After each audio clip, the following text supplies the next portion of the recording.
This is how to remove Vercel from GitHub. From your dashboard, go to your profile located at the upper right corner. So just click your profile, go to account settings, then go to authentication.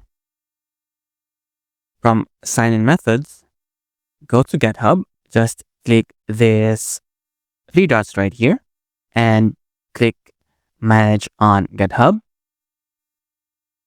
Then scroll down. You can see here under integrations, applications.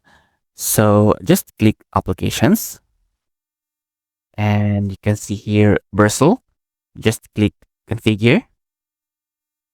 Scroll down and you can see here under danger zone, suspend your installation or uninstall Vercel.